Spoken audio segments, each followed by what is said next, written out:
Yes, the source of the darkness. It's coming. This is your moment.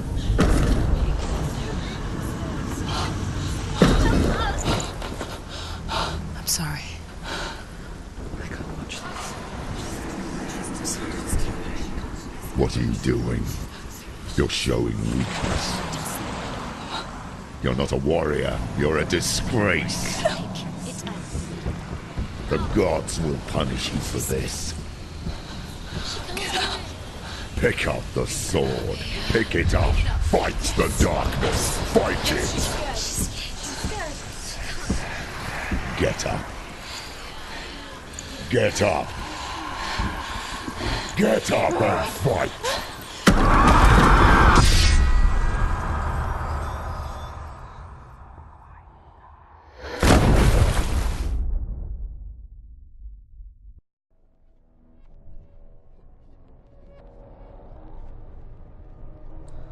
Stormy seas and lost souls. She's dreamt of this before. They say dreams are visions of our memories, thoughts and fears, as seen by our inner eye. But what if each one of us is always dreaming, even when awake, and we only see what our inner eye creates for us? Is this what hell is? A world shaped by Senua's nightmares. Maybe that's why people feared seeing the world through her eyes. Because if you believe that Senua's reality is twisted, you must accept that yours might be too. You failed the gods. You're pathetic. Rotten. Cursed. What were you thinking? Did you really think you could win? How stupid can you be? So stupid. Everyone hates her. She's cursed. The shadow hates. Look at you. A warrior. Worthless. Weak. Pathetic. Go on. Feel sorry for yourself, because there is no one left to do that for you. Everywhere. You failed. What's that? Take it. If you're too much of a coward to fight, then end the suffering. Broken and lost. Just like your sword. Come on. There.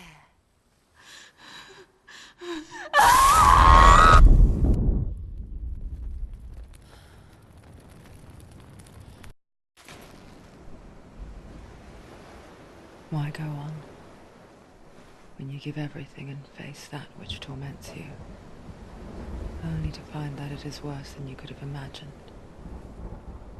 Why go on? Is it really so weak to ask this? Or are we just so afraid of the honest answer that we do not dare pose the question? Sometimes the answer lies in a memory, a feeling, a song.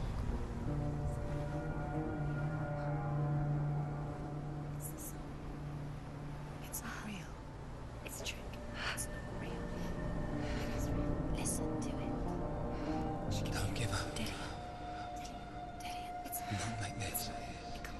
It's not real. It is real. It's a trick. Don't trust it. Maybe you're already dead. Who are you? Do you still believe in me, Senua? No, it's not. It's a trick. She knows this. It's a trick. He's already dead. He can't be here. It's impossible.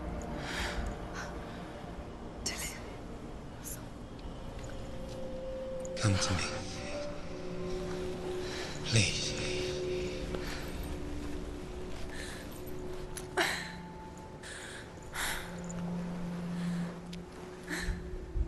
The light. Go towards the light. It's him. There he is. It can't be him. It's just a trick. It's in your mind. No, he's here. It's in your mind. It's real. It's happening. Go towards it.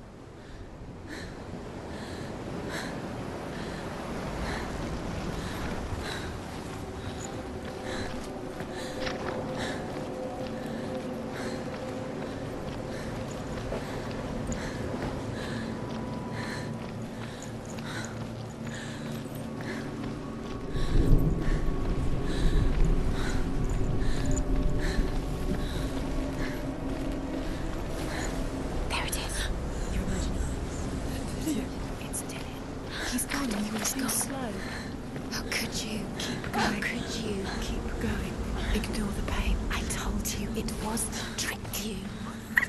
I told you. Where are you going? See, there's nothing to follow. Come on.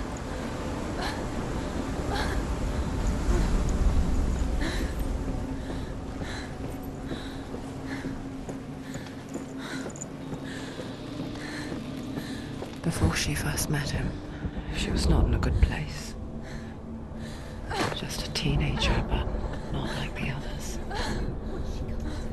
Barely functioning, she rarely left the house. Her father's in-bell made sure of that. Only occasionally did she venture out on her own, collecting firewood and herbs. Errands out in the Orkney Plains. That was her world. Like this one. Barren and lonely.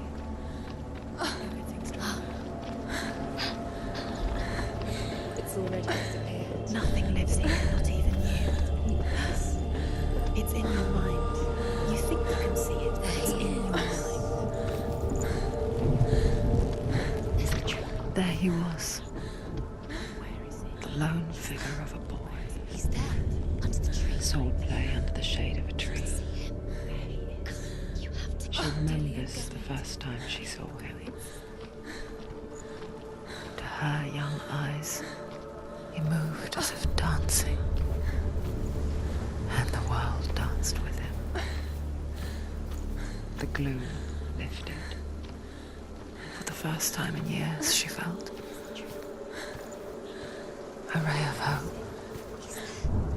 He's there, under the tree. You can see him. Come, you have to keep Dillian going. Keep going.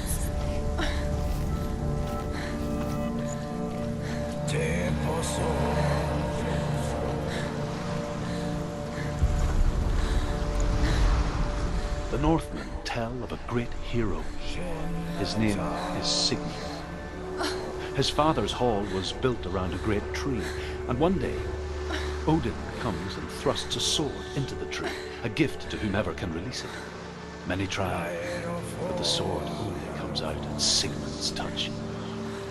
His brother-in-law, King Siggeir, wants it, but Sigmund refuses him, so King Siggeir plots revenge.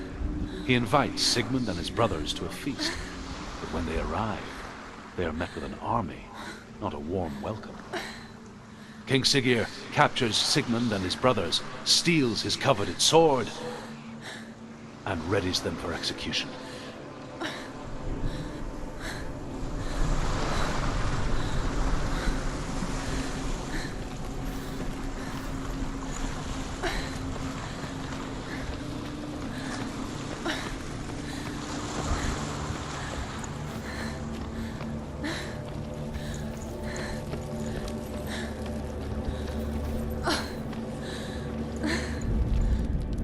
Death for Sigmund and his brothers seems certain. But the king's wife is Sigmund's sister, and she begs for mercy and implores the king to chain them up instead. He agrees. Not for mercy, though, but because he plans an even more cruel and lingering death. Chained to a tree in the forest that night, a she-wolf comes and devours one of Sigmund's brothers. She returns, ravenous, night after night, until only Sigmund is left. The next day, Sigmund's sister sends a servant with honey to smear on Sigmund's face. But to what end?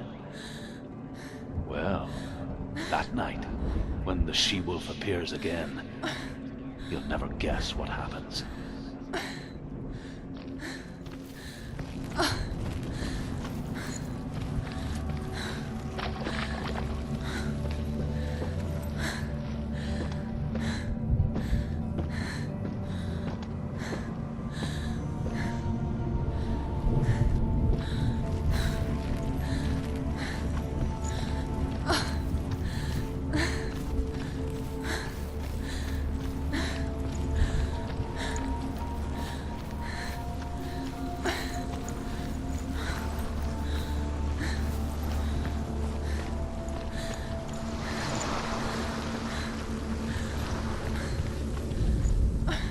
as the she-wolf licks the sweet honey from Sigmund's face. He bites the wolf's tongue. The she-wolf pulls away, but Sigmund holds on. The chains break, and he is free. After his escape, Sigmund lives like us, hidden in the forest. His enemy, King Siggeir, believing him dead, as his sister plots revenge. And for vengeance to succeed, even the great Sigmund needs help. So she sends her sons to him. But their blood is weak and corrupted, and they're put to death by Sigmund. So his sister hatches a new plan, one that is cold of heart and pure of blood.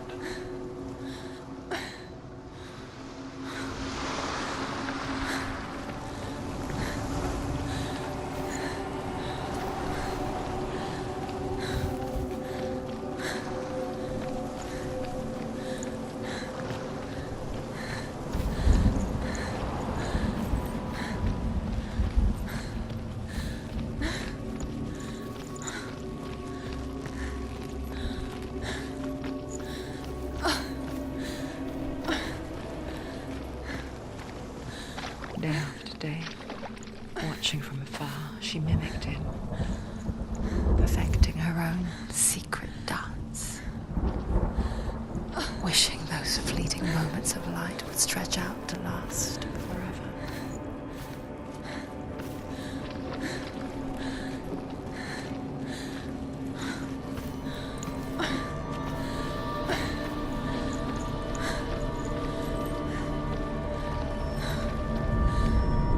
Sigmund's sister trades shapes with the sorcerers, and in disguise, she lies with her own brother.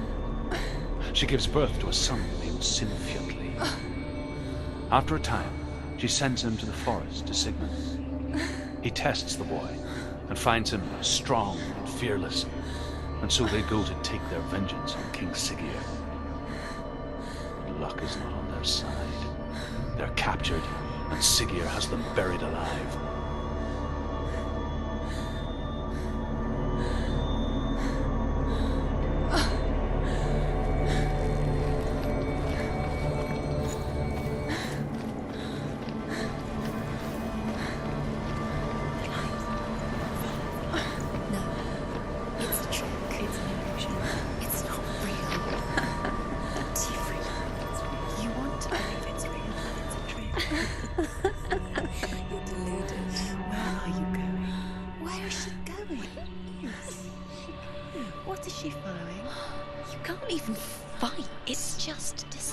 How does he so effortlessly court the world and bliss? If only she could do the same. See the world through eyes anew and dance with it, just like he does.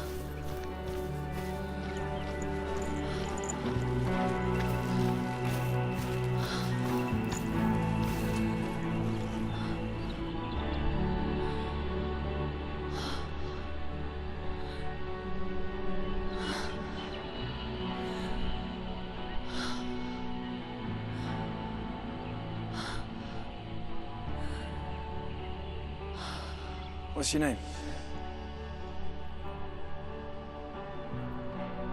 Senua. I haven't seen you before. I don't leave home much. Oh, Zenua's daughter. I have to go. Wait. Who taught you to fight like that? No one. No one? Well, I watched you, and... You learnt all of that from watching me? You should become a warrior, you know. Me? I'm Dillian. I'm here for the warrior trials. Just come and watch. And bring your sword. You can't put it into words. That moment when you look into the eyes of the one who is supposed to reassure you, make you feel safe. It only takes an instant. Fear swallows you before you have a chance to make sense of it. And darkness becomes a part of who you are. killed him. But her world changed the day the Northmen took him from her. Senua knows that there's no going back to how things were. That there's nothing to go back to at all. Stay still, stay quiet, hide, don't tell her. Their gods can see into your mind. They will use this power to destroy you. They won't stop me. I can still feel it. Whatever's left of him, they will never let him go. I'm not gonna let him rot here! You're the one rotting here. Leave me alone! You will die here. No! And all your suffering will have been for nothing. Shut up!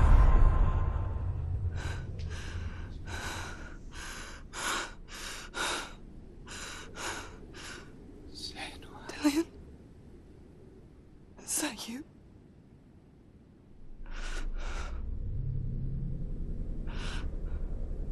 I'll find you, my love. I promise.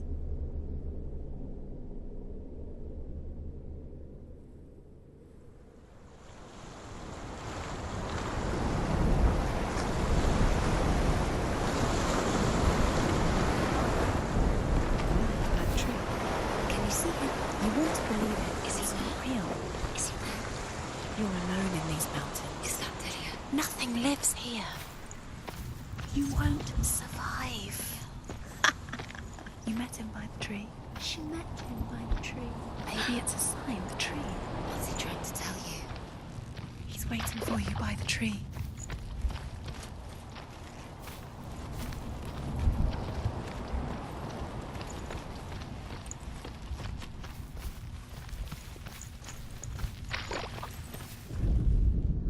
As Sigmund and Sinfjotli are being buried alive, Sigmund's sister throws an armful of straw into the grave mound.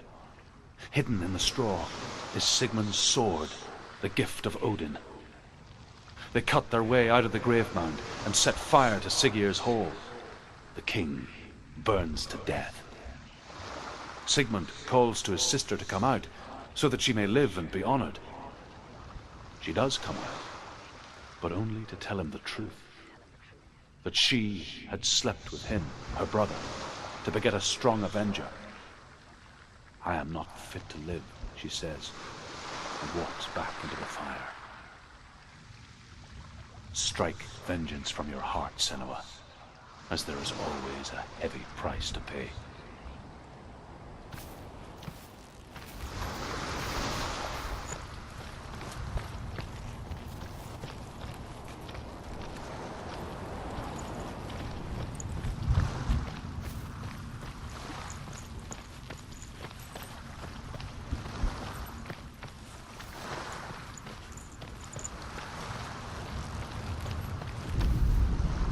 And here is the end of Sigmund's story. He was a fierce and great warrior who fought many battles. But one day, an old man came onto the battlefield. Although shadowed by a hood, Sigmund saw that he only had one eye. The man raised his spear, and Sigmund struck at it with his sword, but the sword shattered into pieces. Sigmund then knew that this was Odin, and thus that victory could not be his. He bowed his head and accepted his end. Dying, he tells his wife that she is with child, and that her son will one day make a great weapon out of the fragments of his sword. The sword named Gram.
A sword that can slay gods. Its name is Gramr. It was forged by the god of all Northmen, Odin, and gifted to Sigmund, a great warrior. I need this sword. It's important. Can you help me? The sword appears whole, but it is an illusion. It shattered into shards long ago. It is said a great warrior can reforge Gramr by answering the Trials of Odin, one for each shard. The roots of the Tree of Death will take you to new lands, where you will face the trials. Go to the shard. Go to the shard. Go to the shard. What's the shard? Find it. It's the metal runestones. It's in front of you. Find it. The metal. The runes. You need that sword. Where is it? Find it. There it is. Focus. There's the shard. Focus. Focus. Use your eyes.